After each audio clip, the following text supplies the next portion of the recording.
Nova Vida não tem, como a gente fala, cabide de igreja. Eu sou um pastor de 20 anos. Mentira, pastor nenhum. Mentira, é dom. É igual o filial de comércio. Você não é pastor, quando você é pastor de 20 anos, você consegue ser pastor de nenhum. Você não é pastor de 20 anos. Não tem. Você não vai ver presbiteriano, é pastor de 10. Não tem. Batista, você não vê, porque não existe. Aqui não é assim, a Assembleia de Deus, tem uma Assembleia. No norte do país, então, tem as Assembleias de Deus gigantes. Os caras são donos de campo. A Assembleia de Deus do campo tal. O cara tem um monte. Mas não é pastor. Ele é um administrador, qualquer coisa. Vamos lá. Por que o mundo virtual? Mas o Deus é real. O Deus é real. Então, como todo mundo, tudo ele fez, tudo formou para o seu louvor. Não é assim que diz a canção? Então, não é nada. Baixa não está sobre o escrutínio do Senhor. Não interessa. O primeiro entendimento é ele. Tudo é dele, feito por ele, tudo converge a ele. Esse é o grande mistério que esteve oculto, né? Que Paulo diz. Fazer convertir a Cristo, em Cristo, melhor dizendo, todas as coisas. Como diz o Kuyper, não há 1 cm² em todos os domínios da existência humana sobre o qual Cristo, que é soberano sobre tudo, não clama, é meu. Não tem o seu lugar secreto, o seu particular, ou a sua vida, a minha vida de fé é uma coisa, a minha vida é outra. É tudo sob o seu governo. Né? Ou você está em desobediência, você está em insurgência, sendo sem o seu próprio Senhor. Aqui a gente já falou, está repetindo algumas coisinhas, né, como é um outro slide. A motivação primária, principal, apresentada por Cristo para nos dar força na obra missionária é Ele próprio. Isso aqui é bom a gente até pensar nisso. A Jocum tem um lema que eles falam assim: missão você não faz por necessidade, mas por obediência. Porque necessidade, você botou o nariz para fora de casa, ela está do seu lado. Então, às vezes, Deus te mandou a 10 quilômetros de distância, mas a necessidade está a 10 metros. Então, você tem que decidir se você obedece a um comando ou responde a uma necessidade. Então, o que eles vão dizer é que, por necessidade, dificilmente você chega aonde te mandou. Porque a necessidade já é a porta. A porta. Por que eu vou para a África? A África é aqui. Porque na África tem lugar não alcançado. E aqui tem incrédulos. Então, eu vou fazer aqui, sim, mas eu não posso esquecer de lá. Eu vou para tal lugar. É aqui e é acolá também. É aqui e é acolá também. Preciso de entender. Se for por necessidade, eu não vou sair do Brasil. Se fosse por necessidade, o evangelho não chegaria no Brasil. Porque todo lugar tem necessidade. Mas alguém, para além da necessidade, veio para o Brasil. O Betel veio para o Brasil, né? Porque o Betel é fundado por canadenses há 90 anos atrás. Então, se for por necessidade, ninguém sai do seu quintal, porque a necessidade está na porta. É o filho não crente, é o filho, é o casamento com complicação. A necessidade está na porta. Você não vai fazer nada por necessidade. Você vai cuidar só do seu próprio umbigo, daquilo que está diante de você. Então, por ele próprio, pela sua soberania, veio o poder de quem ele.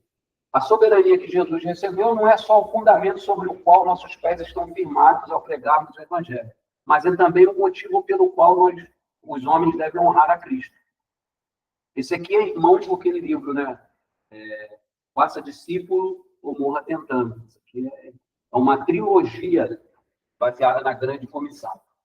Enraizamos a razão da obra missionária não no ser humano, na sua carência de Deus ou no seu amor para com aqueles que não têm Deus. Mas a razão da obra missionária está firmemente enraizada na iniciativa e na misericórdia de Deus. Isto é, na sua soberania. Não é a necessidade, é a obediência ao soberano. Porque por necessidade você vai ter preferência. Aquele povo lá é muito ruim. Ou não. O lugar mastigado. são inimigos de Deus, não é isso? Tem crente que acha que não existe cristão árabe. Né? A igreja porta aí que está desmentido. Mas fala que não vamos orar pelos árabes, não. Os árabes são inimigos de Israel. Por isso que é por obediência a todas as nações. Porque o Senhor falou que eu quero povos de todas as línguas. Não tem comigo nada. Diante de milhões de línguas. Eles são mãe demais, eles brincam com o povo de Deus, sabe? Quem se converte? E quem se converte? A paixão por Israel, paixão ignorante, não é a paixão por Israel, essa paixão ignorante. Ela diminui o investimento missionário para o esforço da evangelização da comunidade árabe. Porque os árabes são inimigos de Israel. E o olhar é esse. Ainda continua o olhar étnico, onde o Evangelho diz não há judeu, não há grego, não há preto, não há branco, não há escravo, não há livre, não há mulher, não é homem. Está lá em Gálatas, Paulo. Então, é indistintamente. E de por todas as nações, pregar o Evangelho a todas as criaturas, incluindo.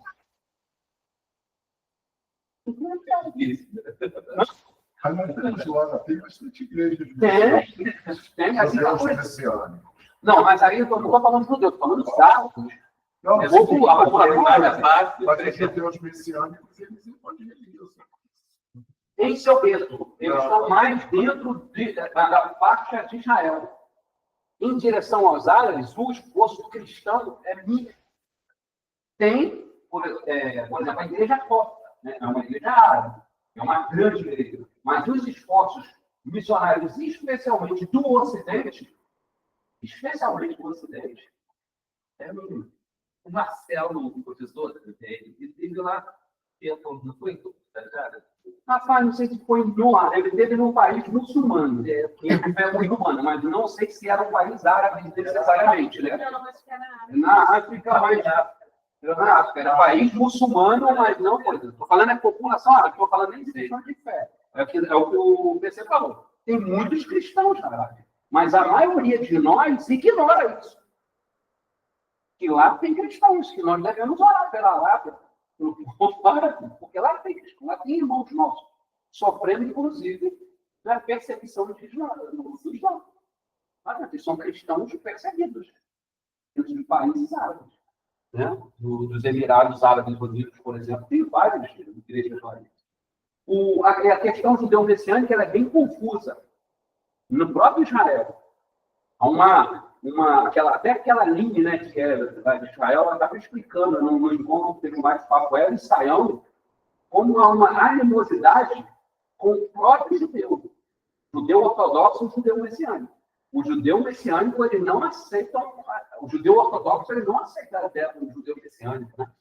É bem cristão.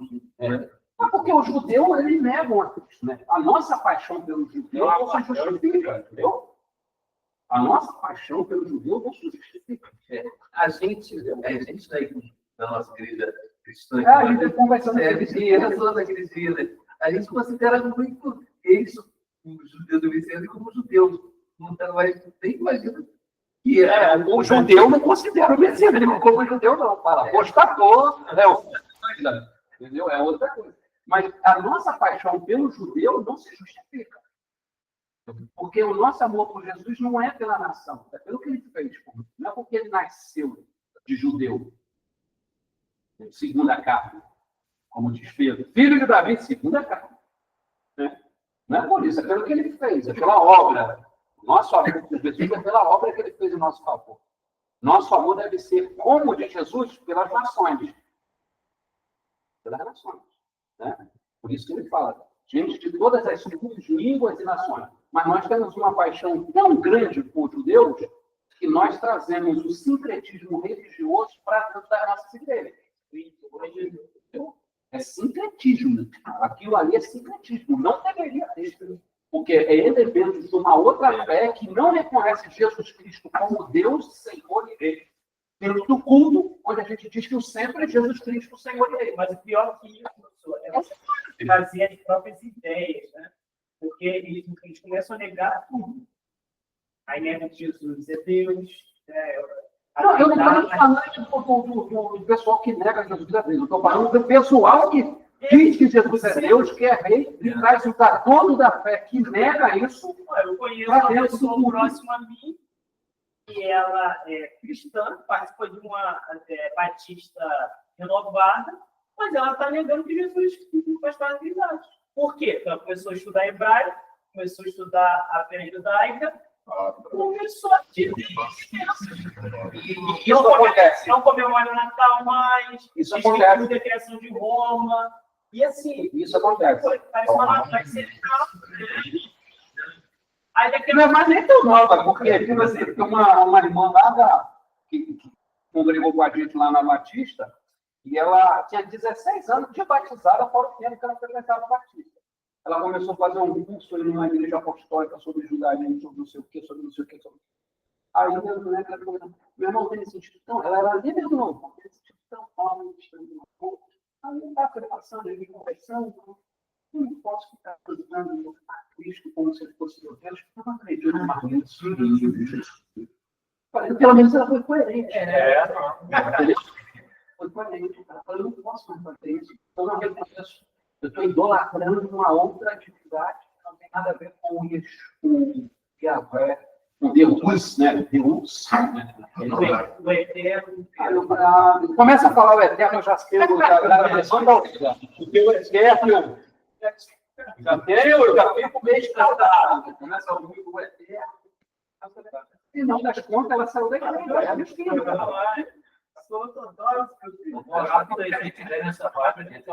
Ela saiu da igreja, cara. Saiu da igreja. O mecânico que eu ia também, ele começou a seguir essa linha, ele começou a falar que Paulo está errado. Não, Paulo está errado. Começa a discutir. Porque o que acontece? Ele vai começar a ser instruído na Bíblia hebraica, aí daqui a pouco. Isso não é popularizado, mas quando você começa a estudar com ele, não é falando, não. Porque a palavra de Deus mesmo é isso aqui. São livros de Moisés. Isso aqui esquece. Se você entrar nisso aqui, dá problema com ele. Sim. Isso aqui esquece, isso aqui é posterior, isso aqui. Enfim, é um encantamento que há. Eu fico, às vezes, quando eu entro em igreja, eu vejo os elementos da fé estudar, eu falo, para mim, né? Julgue-me como para mim, se eu tivesse vendo ali o texto de Maria, a guia do candomblé, para mim é a mesma coisa. É outra fé que não tem a ver, que não reconhece Jesus Cristo como um Senhor. É a mesma fé, a mesma coisa. Discuto como nada. Eu falo, cara, sincretismo. É sincretismo. Uniu a fé cristã que tem Jesus como Rei e Senhor com a fé que não reconhece Ele. Ou seja, faz sentido. Faz sentido. Aí depois, a gente vai falar de julgo desigual no casamento. A gente não é muito louco, gente. Mas pega duas expressões de fé totalmente diferentes, cujo uma demoniza. Essa é a palavra. Demoniza. É assim que a Bíblia registra a forma como o judeu se dirige a Jesus Cristo. Expulsa demônios pelo Espírito de Deus, demoniza aquele que a gente chama de Senhor e Rei. Aí a gente se reúne para prestar o culto a ele com os adornos desse pessoal. Quando estava na sinagoga, ele viveu como judeu, era cultural.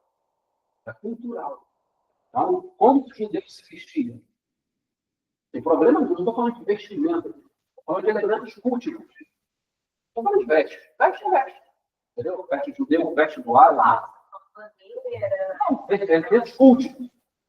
Acha da aliança, chofar, kipá, elementos cultos para a celebração do culto na sinagoga.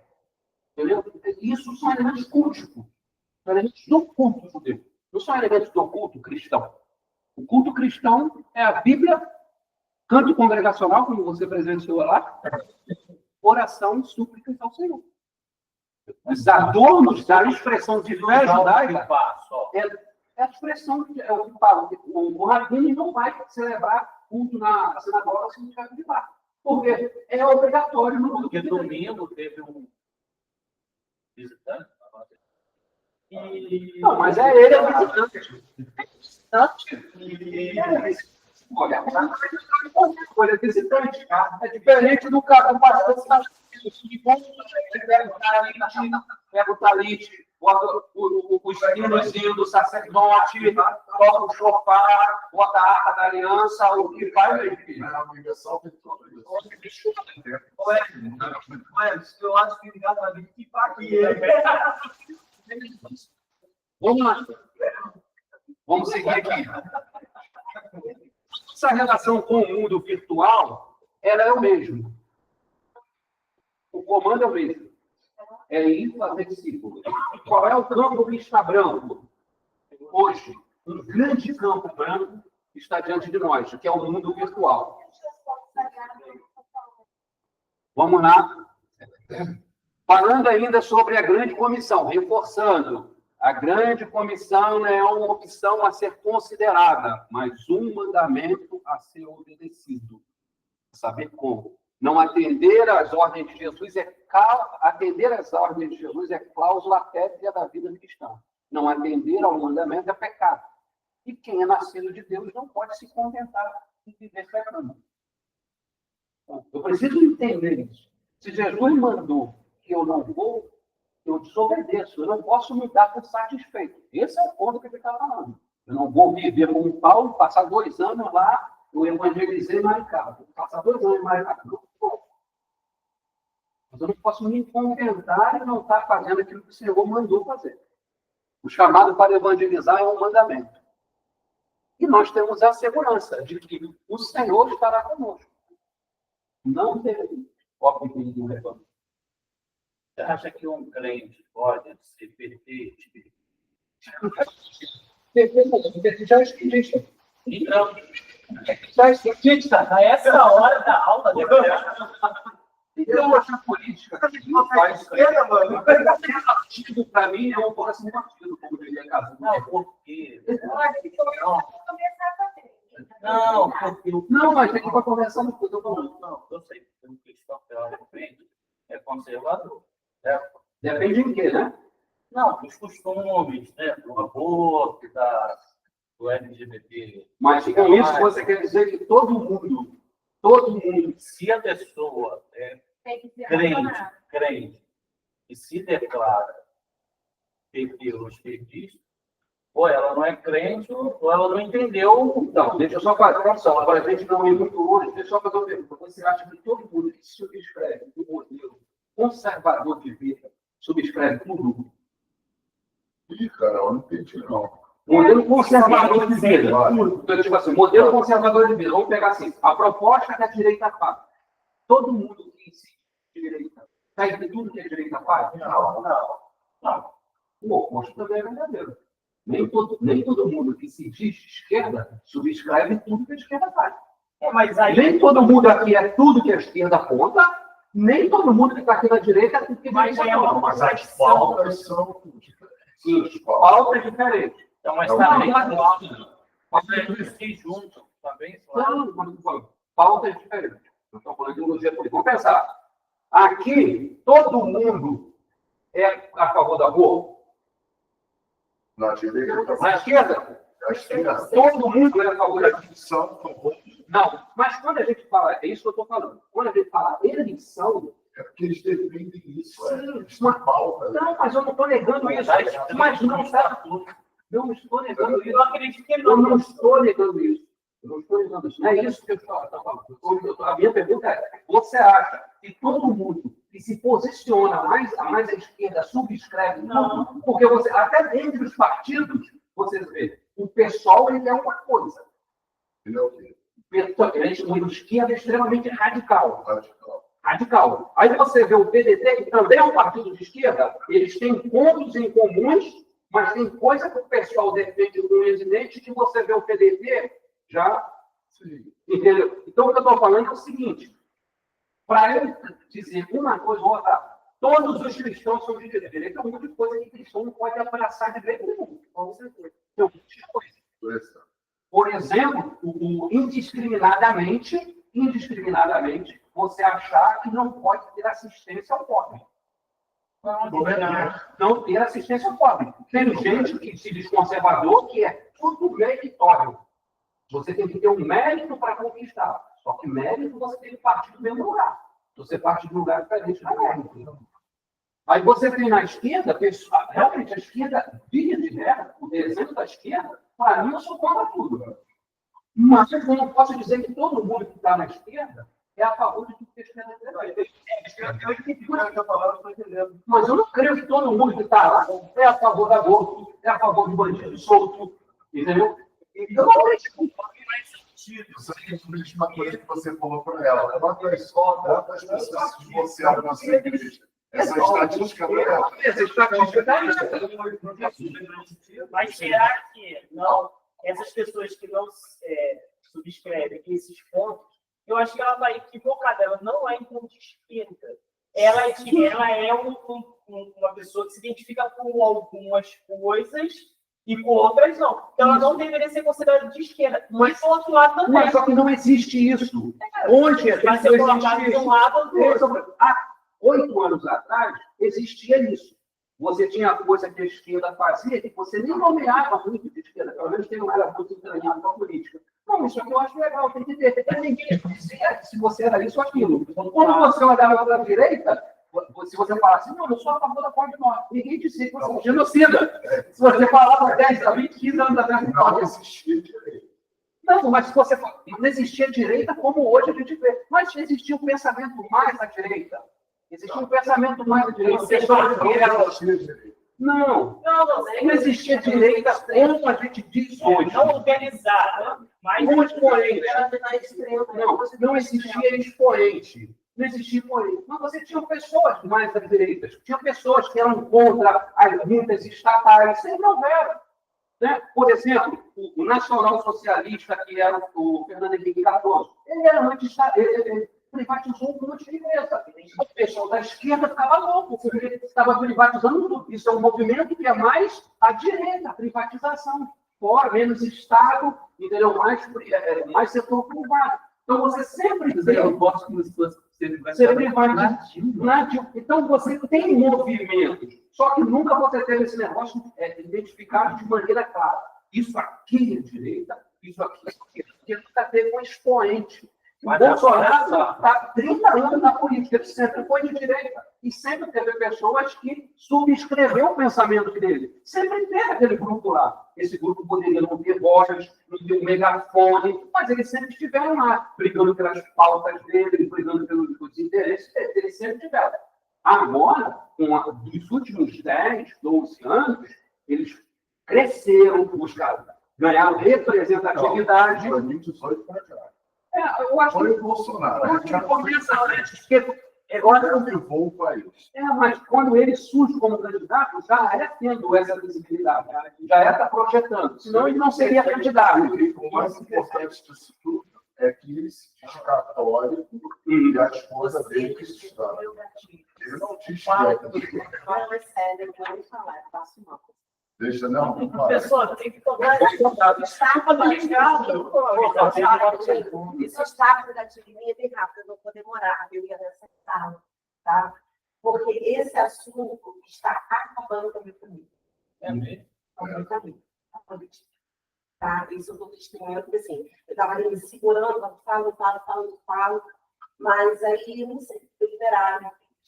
Não, mas tem que esse assunto de política na minha casa, eu tenho três filhos com ansiedade generalizada por conta do meu marido militar, né, agora já está casado, mas ele não é direita, ele é extremo, totalmente. Entendeu? Então, assim, esse assunto, infelizmente, já fiquei envolvada desde 3 anos de relacionamento. E essa está sendo uma pauta que está mexendo demais no relacionamento de pessoas. Tá? Que eu, como esposa, estou precisando me reinventar para preservar e sustentar. Mas, irmã, posso te dizer uma coisa? Pode. De coração, assim, vou te dizer uma coisa que aconteceu lá em casa, tá? Eu sou de direita, como você falou, extremamente de direita. Não, já fala logo que é extremo, né? Extrema direita. E meus filhos começaram a querer reinventar políticas para casa. Um começou a querer defender o homossexualismo, a outra começou a dizer que todo mundo tinha que começar a trabalhar, que o governo tinha que dar tudo. Então, eu passei por essa situação toda também. Mas a minha esposa, ela me apoiou, porque ela viu que meu filho começou a levantar pautas homossexuais que não tinha nada a ver. Né? Então, assim, o que eu quero dizer é que, com certeza, seu marido lutou, né, como militar, ele foi um homem bem-sucedido para ter 3 filhos, para ter esse ano. Eu acho que não é uma coisa dessa que vai acabar com o seu casamento, né? Eu acho que a senhora tem que ir em defesa, se não defesa. Não, eu quero dizer que vai acabar. Eu falando que eu acredito, gente, que essa forma de defesa, a gente tem que vocês colocarem até Estado, né? Eu vou pensar algumas coisas, mas assim, se tornou algo muito insustentável. Muito. Porque uma coisa que eu sempre digo, todo direito de manifestar, todo direito de exportar, de ter opiniões, tá? A partir do momento que isso influencia, né, atinge, desestrutura, eu acho que você, principalmente quem é cristão, que está dentro da igreja, que vive lá os princípios da palavra, que vive tudo. Então, são certas colocações a ponto de, por exemplo, a minha esposa é uma pessoa maravilhosa, tá? Só que mudou o jeito de pensar em algumas coisas, mudou o coração, gente. O coração, o foco, aquela coisa do, sabe, alguns pensamentos, ou seja, o quê? Como assim? Né? Vamos voltar aqui, né? Vamos à palavra. Desejo esse. Porque é isso que você está dizendo, né? Então, assim, isso deixou muito a estrutura. Porque as pessoas, a ponto de, por exemplo, meus filhos falarem, eu quero o pai de volta. Eu quero o meu pai. Tem gente que se deixa afetar muito. Muito. Ou sai dessa, ou não sai dessa. Uma tem 25, outra tem 28, e um de 13. Então, o de 13 não pode ver meu esposo num vídeo. Meu esposo não é vídeo, que tem a contagem de 24 horas por dia. Ele respira política. É o que ele tem. Não é o que ele tem, não. Ele não é um cara considerado postado, não. Já podiam estar no destino deles, né? Uma família, casar. Sim, mas foi uma opção. Isso aí não é uma obrigatoriedade. Mas assim, são duas moças formadas, independentes financeiramente, só que decidiram não casar cedo. Okay. Ou morar sozinha, né? Tipo, morar sozinha. Não, mas aí não. Por opção, não. Eu acho que não vai adiantar nada com essa banda. Não falou também nada. Você vai continuar. Eu vou chegar no lugar. E meus 13 anos. Continuar só fazer um mal. Não, tudo bem, eu não estou discutindo com o não. Só para a gente. Eu só levantei porque eu senti vontade de falar. A gente não fala mais. Não precisava ter nenhum, não dava Só para a gente falar, a questão do ser radical, você pode ser radical na sua ideia, você não pode ser intolerante. Esse é o grande problema, seja para qualquer lado. A igreja que hoje, às vezes, você falou do negócio de organização de igreja, é uma igreja que acabou com política.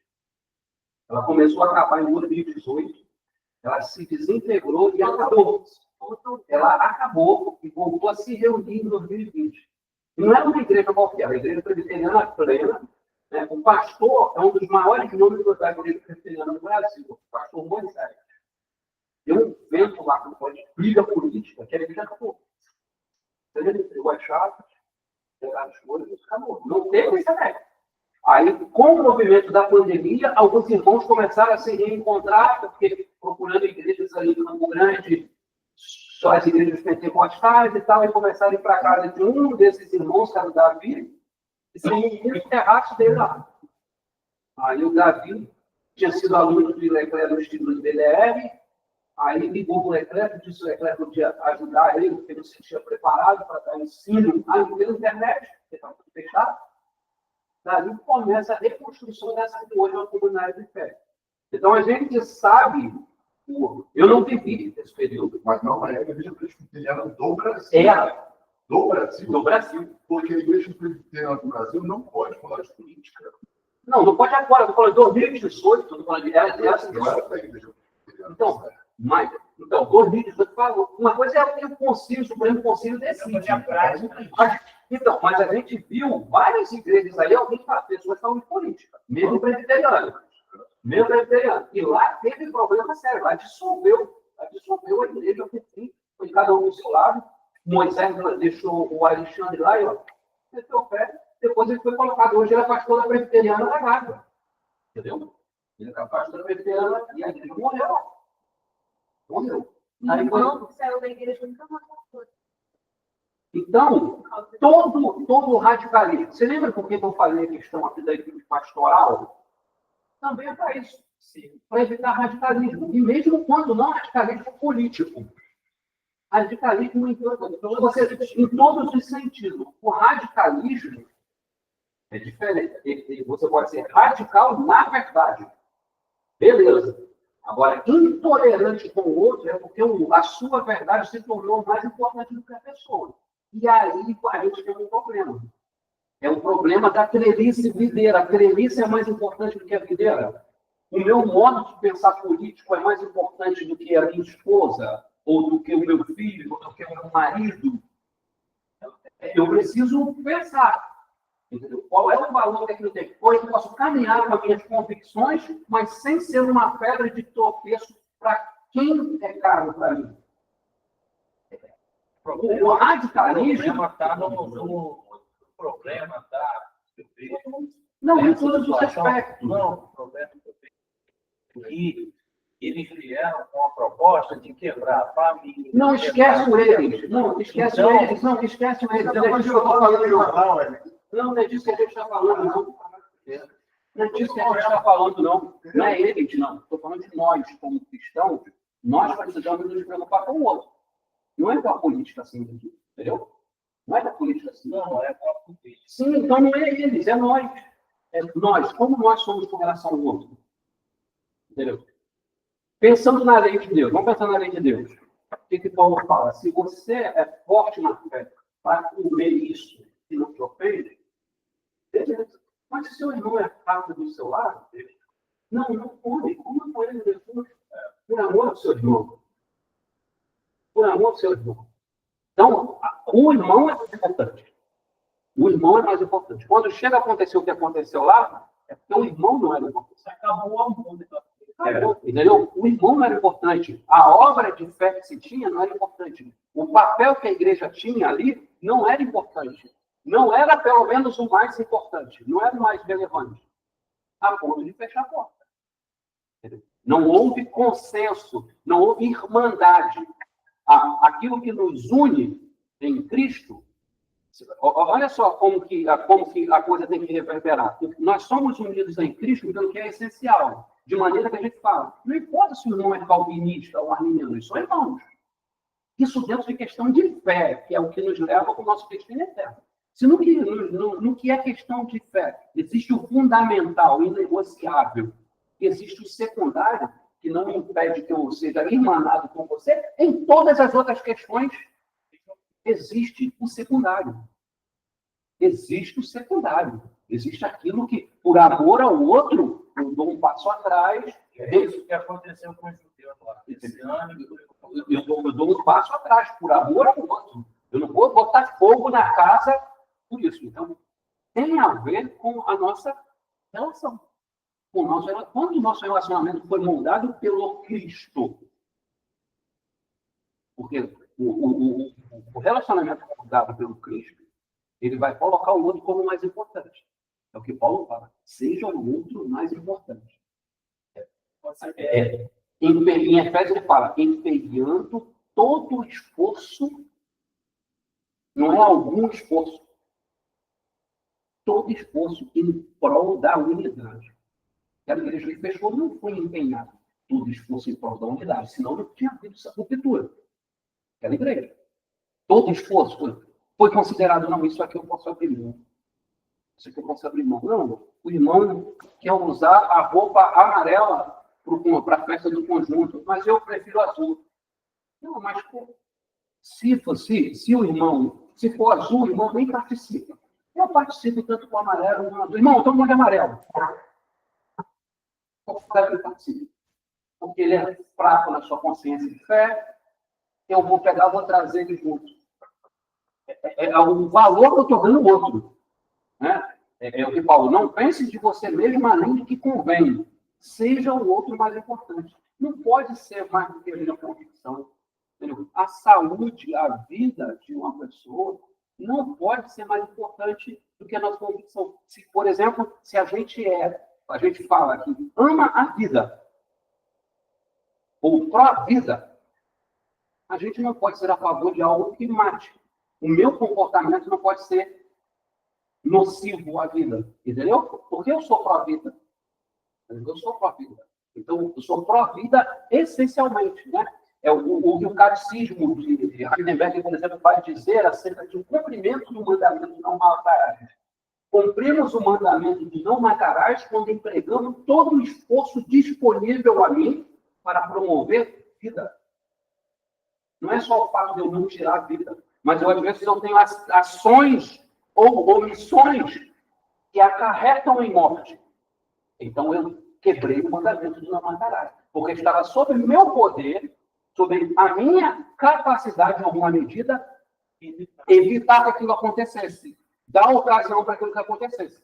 Seja por recurso financeiro, por evitar uma situação, por uma advertência ser dada. Então, eu me omiti. Então, eu quero o mandamento do não matarás, porque ele não é um mandamento passivo. É um mandamento que eu obedeço à semelhança do Deus que me salvou, como promotor de vida. O Deus que veio para dar vida me colocou como um agente dele, então eu promovo vida. Então, se eu sou pró-vida, entendeu?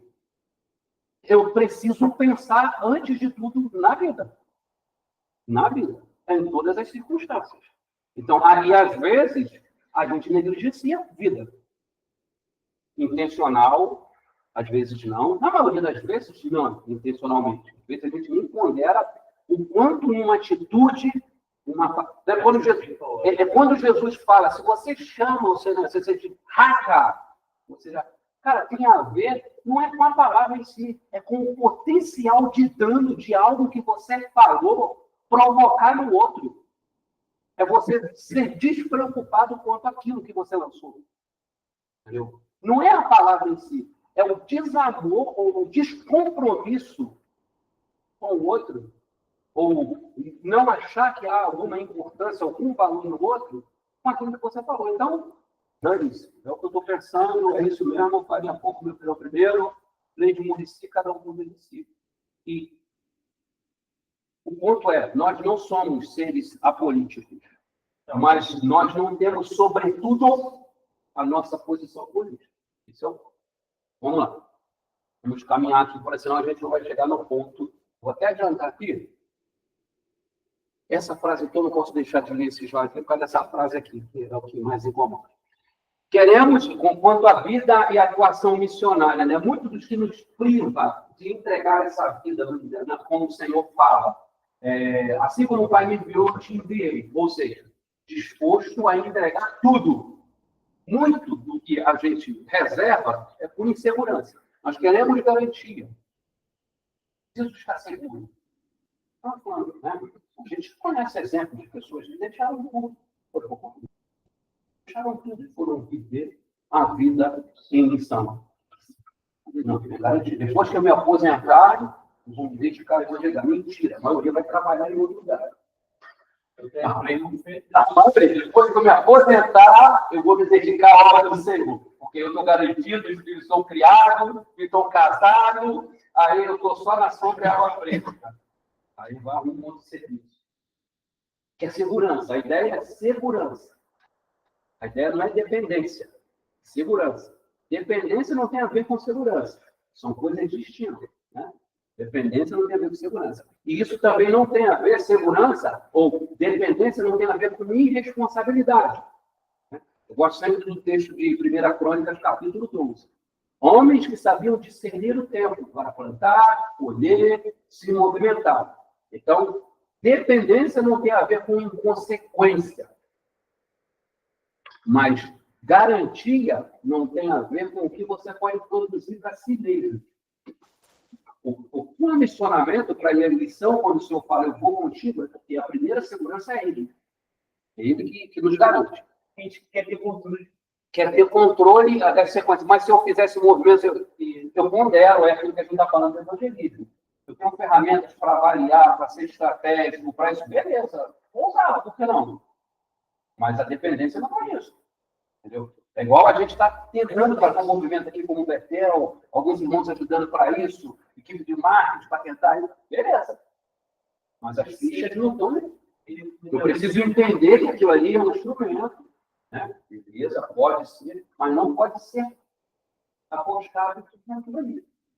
É uma ferramenta. Então, dependência não tem a ver com você não pensar caminhos, não fazer avaliação, cruzar os braços, exatamente. Não é ser preguiçoso, encostado e achar que vai cair do céu. Né?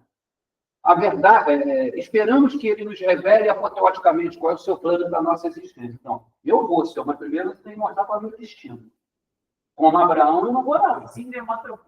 Como Abraão, esse negócio de partiu e no caminho eu te falo, não dá para mim, não. Eu quero saber aonde eu vou morar, se o lugar é hostil, se não é. Eu quero saber. Eu preciso de segurança.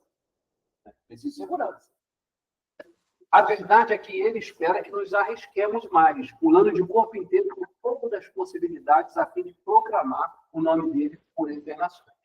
O único lugar fora do céu onde você pode estar perfeitamente salvo de todos os perigos missionários nessa parte do mundo. No inferno você não tem perigo, meu irmão. Pode, não tem mais perigo para ser realizado que isso. Não tem perigo, pô. Tipo assim, quem vai te cobrar? Você não vai ter que abrir mão de nada. Vai pro inferno, tá bem, rapaz. Não tem perigo, não tem risco zero, vou para o inferno. Então, é o único lugar. O problema é que muita gente faz isso. Mas aí vai para o inferno sem achar. Entendeu? Não é? O inferno existe, tipo assim, a pessoa não acredita em Deus. Que Deus existe. Vai mudar o fato? Vai mudar o fato. A pessoa não acredita em inferno. Mesma coisa. Quando chega lá, acredita. Né? Entendeu? Mesma coisa. O mundo. As coisas não mudam, não existem porque eu creio que elas existem. Se está lá, Deus existe. Pronto. A pessoa não crê, ele vai comparecer diante de Deus e eu não sabia que você existia. Eu não acreditava. Mas foi aí. E o meu julgamento é esse. Entendeu? Assim como toda forma de cumprir a missão de Deus, usar a internet para evangelizar exige reconhecer a autoridade de quem envia, que a única opção é a obediência, então a grande comissão não é uma escolha a ser feita, né? É uma ordem a ser cumprida, e que o mundo virtual, o outro é reconhecer que o mundo virtual também é um mundo de Deus, que deve dar bom testemunho também nesse ambiente. Então, já viu? O crente, né, no mundo ideal, ele se preocupa com bom testemunho, na sua redondeza, mas na vida digital ele é terrível. Ai, mas tudo é vergonha. Que sono. Na mídia digital, ele é capaz de ter o Chico Costa. Se eu olhar, vai ter milhões de seguidores no Chico Costa. Discussões sobre o Chico. Olha só, o cara abriu um canal de fofoca gospel. O cara tem um canal de fofoca gospel com 1 milhão de seguidores. Tem muitos. E é para crente. São os crentes que estão lá comentando. São os crentes que mandam para ele a notícia comemorando o desvio, a queda, o infortúnio do outro. São os crentes. Não, crente sim. Pode ter ou não crente, mas tem um monte de crente lá. Pode ter até gente que não nasceu de novo, mas tem gente lá que nasceu de novo, mas ainda não teve os seus comportamentos requeridos. Então, lá, que gosta de fofoca, que gosta de saber o que lá, o caiu fogo. Nossa, eu sabia. Nossa, fulano era muito puritano. Nunca me enganou. Não há misericórdia nenhuma. Santatão, não há pesar nenhum. Não há preocupação com a vida. Entendeu? Foi você que falou, o Júlio, Teve gente como a esposa de Sandra. Vai ver o que fez. A igreja disse o que fez. Mas pode provocar, começa a encher de fofoquinha. O Chico Borges surgiu um monte de coisa. Um monte de coisa. Não há pesar. Não há pesar. Eu não sei. Nossa geração é um pouco diferente, mas eu Não me interessa, entendeu? Então, eu não, mas o pessoal, mas não não tenho tempo. mas para a gente é interesse. Quem nasceu depois do ano 2000 é interesse, ele nasce nisso. Nós precisamos fazer um movimento de ir para a internet. Eu, você, o Paulo, nós fazemos um movimento antinatural, não é natural para a gente. Para a gente, natural era jogar bola, brincar de pique, entendeu? Sair no tapa no meio da rua, entendeu? Invadir o quintal dos outros para pegar fruta. O natural nosso é isso. O natural da geração do meu filho que tem 25 anos é de estar na internet. Esse é o natural. Estar fora da internet, para a geração milênio, é antinatural. Você pega esse daí que gosta de subir em árvore, você vê até estranho. O que é isso? Gosta de subir em árvore, joga bola descalço. Eu acho que isso até influencia na nossa vida. Você olha assim e fala, esse cara não é da geração, da topada do paralelepípedo. Não é. Esse cara tá fora. O que tem? Essa onda agora. Não, agora não, também é velho. Mas vamos avançar aqui. Essa parte aí a gente pula por enquanto. Então, a ideia do bom testemunho, cara. Bom testemunho. É o areópago, é o mundo de Deus. Eu não posso estar ali celebrando, compactuando. É difamação da igreja. Não tinha nem foto de Instagram, ainda na época de Facebook, milhões de Facebook, eu curti. Teve um diálogo com um amigo meu que ele escura dele. Eu me perdoe. Eu falei, cara, a sua postagem parecia que você estava comemorando o desfile do irmão, cara. Então, cara, vou te perguntar, no seu perfil só tem crente? Como você fala assim do irmão que caiu? E o que não é crente? Vê você quase comemorando nessa testemunha. Que conversa é essa? Cara, olha só. O que a Bíblia diz dos problemas da igreja? Está na igreja. Reúne a igreja, chama presbítero, chama testemunho, vai dentro da igreja. A gente vai para a internet. Como que a internet não fosse mundo. A internet não é mundo. O cara cai, o problema é na igreja. Até entendo, por exemplo, como a igreja do Paulo Júnior, ela soltou uma notificação, porque Paulo Júnior era muito evidente na E foi depois que ele fez, colocou um informe, e beleza. Como os grandes pastores, grandes que eu falo em questão de alcance, né? Não estou fazendo juízo aí da pessoa. Ele era do Rio? Não, São Paulo. Como os grandes pastores, eles não pastoreiam mais somente a igreja local, né? Há um certo de seguidores, né? Não estou fazendo juízo de valor disso aqui. Espalhados por aí, é interessante que a igreja desse uma satisfação. Olha, cara, você não veio dar uma pastor dessa forma, por isso, mas acabou ali. Não é um monte de crente que vai ficar especulando, não, porque eu acho que foi isso, ele faz videozinho, faz. Mas acabou ali porque ele deu exemplo, né? Ele acabou dando exemplo. Para muitos pastores. Muito raro aquilo que ele fez. Muito rápido. Muito rápido. Sair do centro. Poxa, mas é lógico que a gente não sabe como que isso se deu nos bastidores. Se isso foi uma vez dar um passo, se isso foi como que foi. A gente sabe. Mas ainda assim, o que chega para nós é digno de louvor. Mas só para ter uma ideia, ele está fazendo uma faculdade chamada Joe, que é o último candidato, sabe? Sim. É um quarteirão desse daqui. Ele se recolheu para estudar. É muita coisa. Que há outra coisa, o mundo na internet não adianta você falar que o padre não muda. Não muda o mundo da internet. Não, estou falando um exemplo. É um caminho sem volta. E o crente, principalmente o líder, que não pensa que esse é o pé para se discipular, para educar a membresia, a usar, ele está desconectado da realidade. Não pense que se Paulo vivesse hoje, ele não ia ensinar Timóteo e Tito. Quanto à internet, lá na lista dos deveres pastores, quanto à internet, pastores, veja bem, aprenda, não sei o quê. Porque Não, meu irmão, Ele domina 100%. Então, porque é preciso, não tem como. Não tem como. Entendeu? E isso nos afeta. Nos afeta. Por quê? Ah, não, eu não sou pastor que estou ligado na internet, mas a sua ovelha está.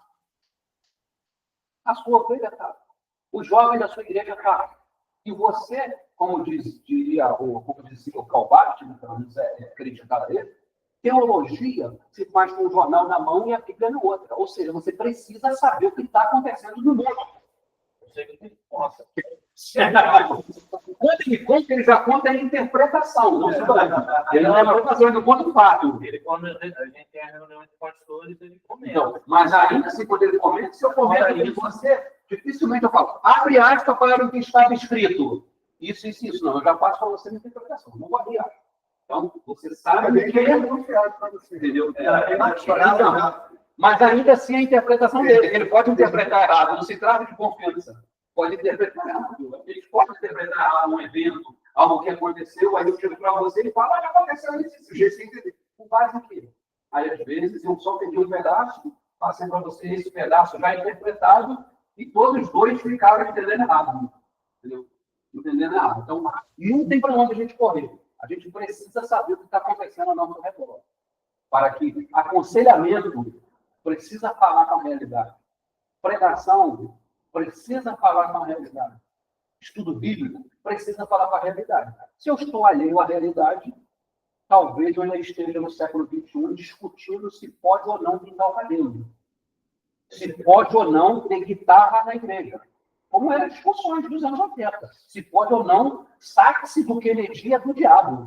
Entendeu? Saque não, que isso? Vai ser só algo mais, não pode ter isso. Por quê? Eu estou alienado, eu fiquei lá. Passou, não estão se discutindo mais isso. Já foi. E a internet é possível para tudo. Eu não posso ir para o campo cultural, eu tenho vergonha de evangelizar, eu não tenho recurso financeiro, você tem o G5, 5G, né? O 5G, você está no Wi-Fi, para todo. 90% dos crentes estão conectados de alguma forma. 90% dos crentes estão conectados de alguma forma. Então, não existe essa seletividade. Ah, eu não nasci para ir para a África. De repente, você nasceu para ir para a África de mochila. Mas talvez você vai se passear por lá pela internet. Porque tem africanos navegando na internet e nunca estão. Nós falamos aqui no começo do papel que o irmão traduziu no Birmanês, que anos depois gerou um fruto. A gente não sabe o poder que tem um panfletozinho digital que ele fez com um versículo, cara. É um papel traduzido do irmão. Eu vou botar a IA para traduzir essa mensagem aqui no inglês.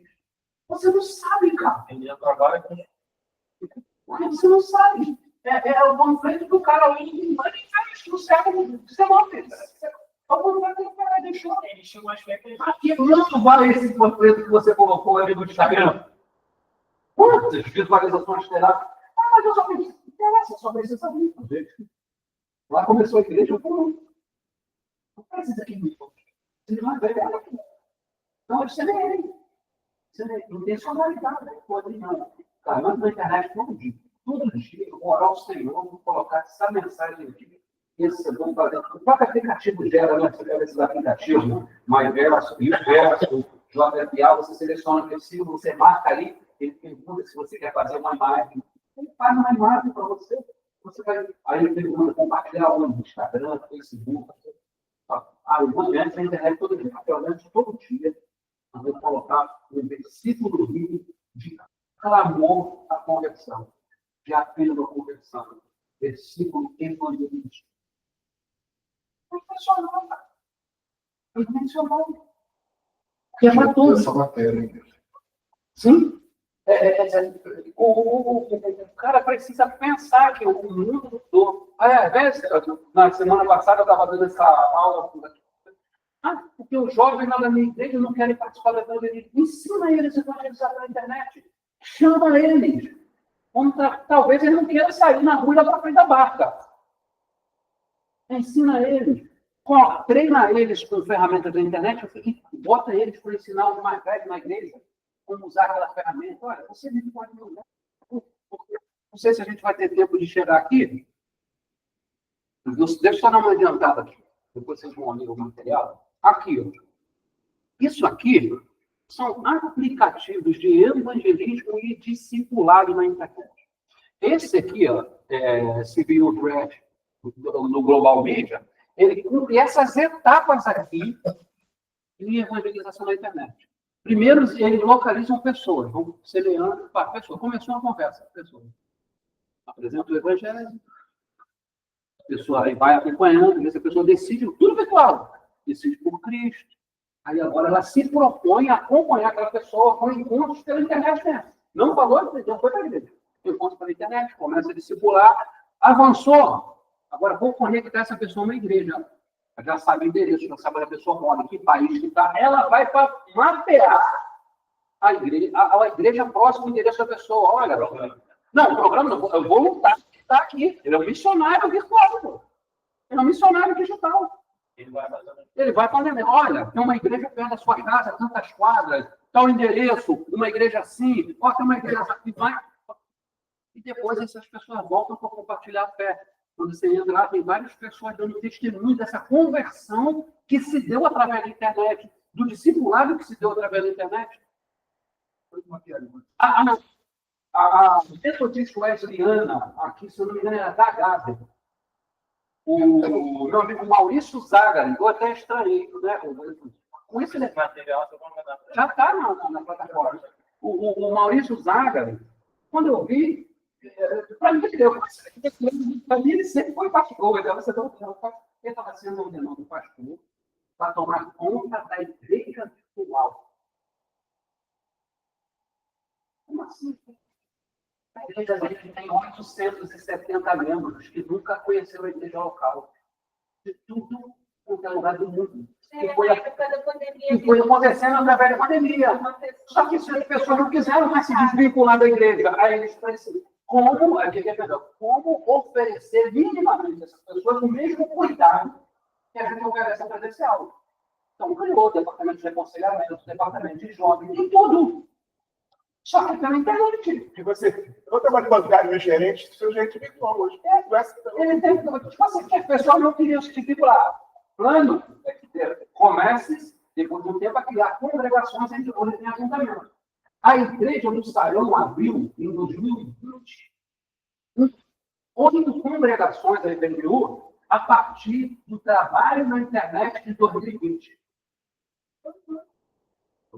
Aí eles começaram aí, tipo assim, cara, daquela região e tal, 4 delas foram em fevereiro. Naquelas regiões entre, tipo assim, tem 50, 60 pessoas, vamos abrir congregação lá. Mandou para ele o missionário, vou falar. E falei, mas começou onde?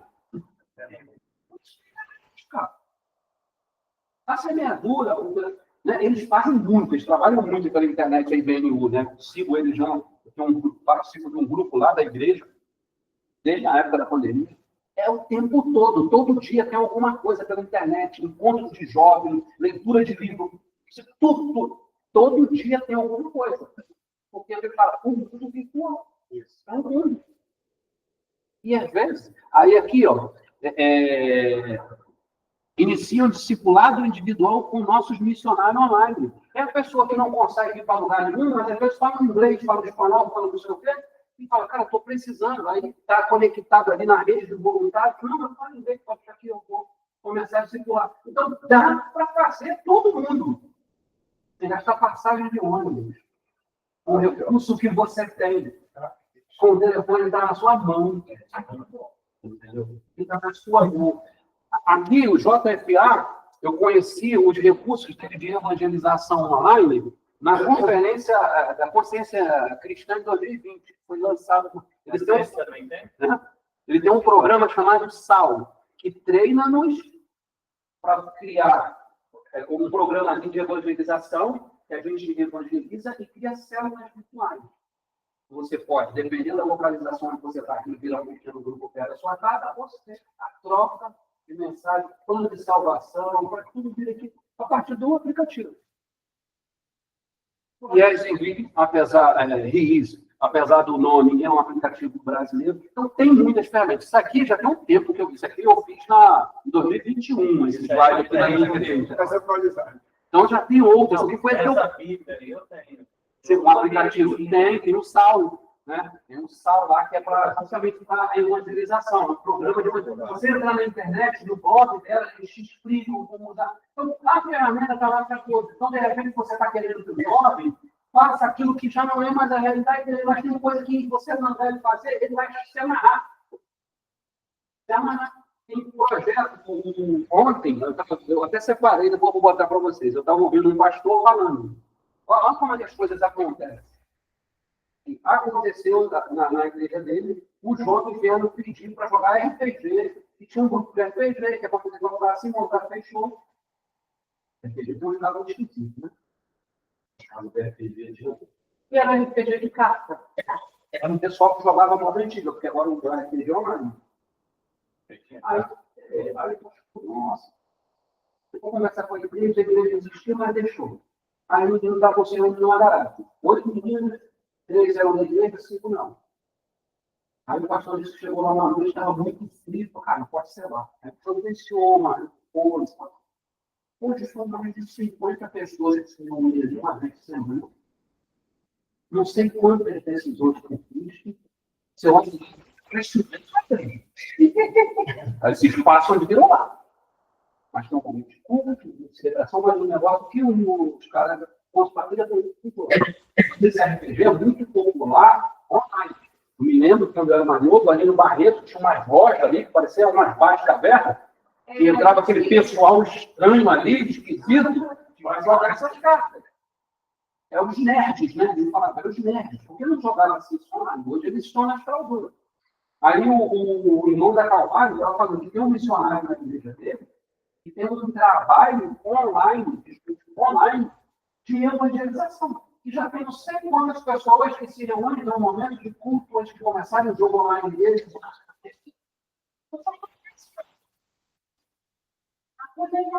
Eu estava vendo um depoimento de um pastor falando da igreja, de uma brincadeira que começou, os jovens da igreja começaram de brincadeira, criaram uma igreja virtual e mini culto lá em um ambiente, lá desse mundo virtual. Eles ficavam brincando, um era pastor, não sei o quê. Mas foi crescendo, virou meio uma igreja virtual, só que as pessoas estão sempre na igreja real. Então, o que a televisão fez, o que o rádio fez alcançando os confins do sertão,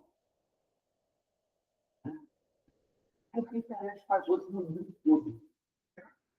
Eu vi um rapaz do sertão que ele leva a Bíblia numa caixinha de som, porque eles não sabem ler, né?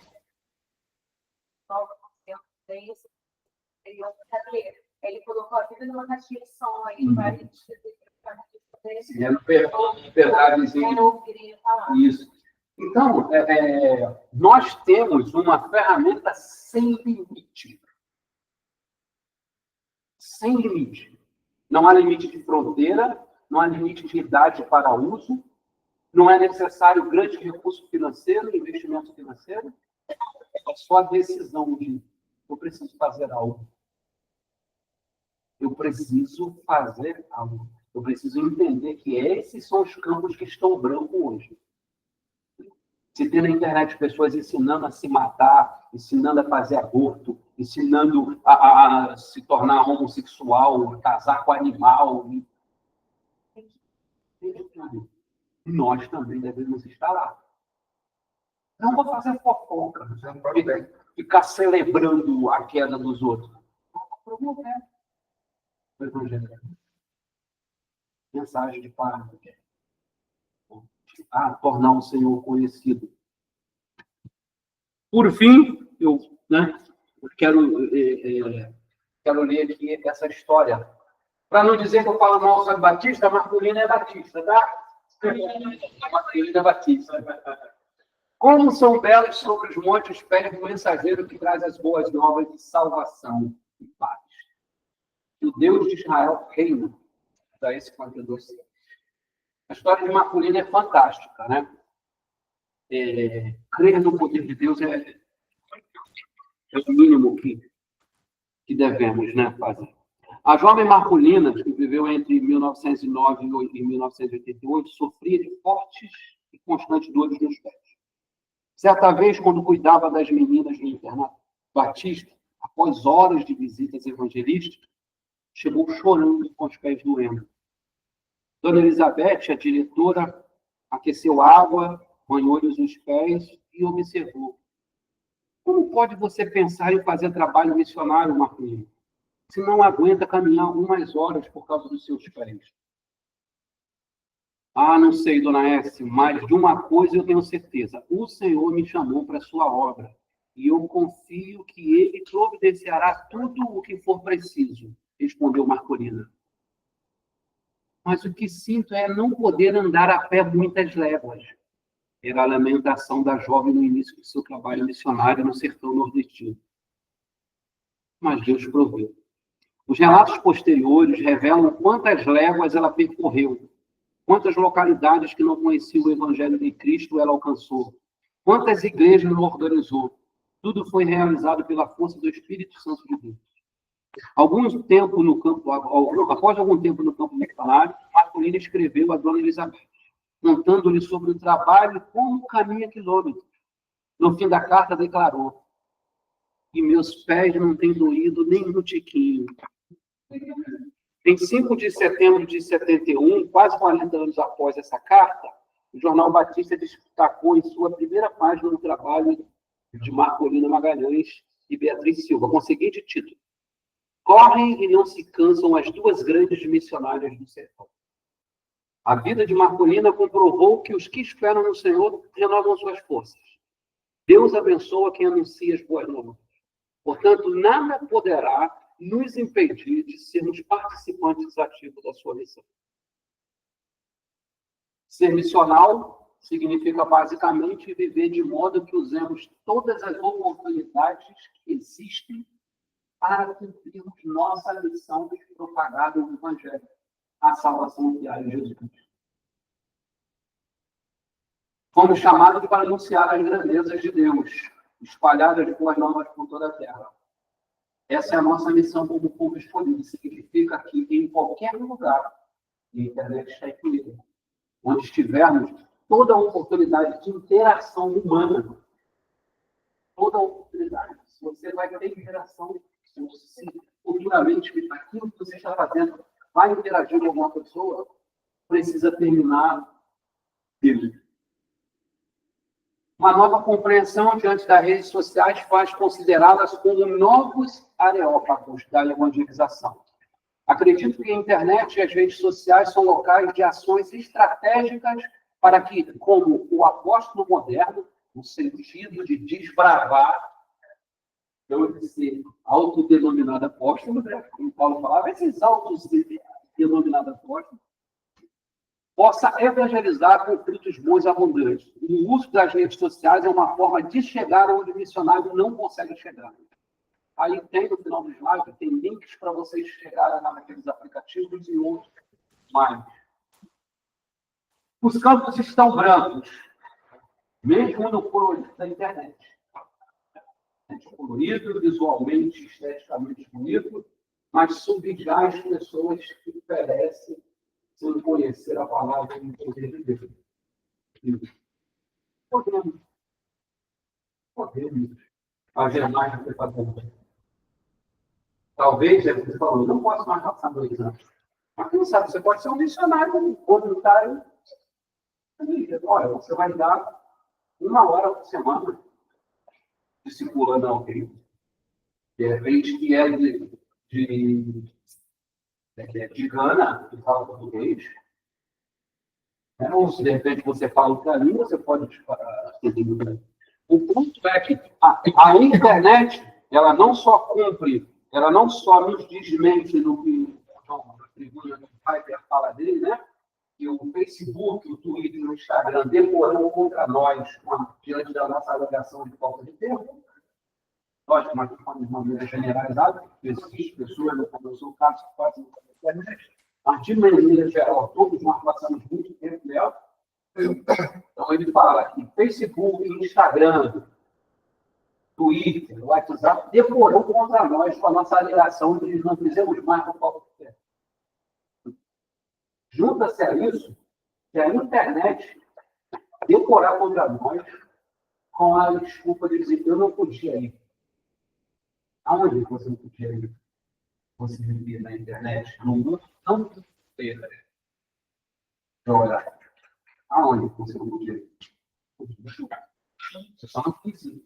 Só não fazia parte do seu plano.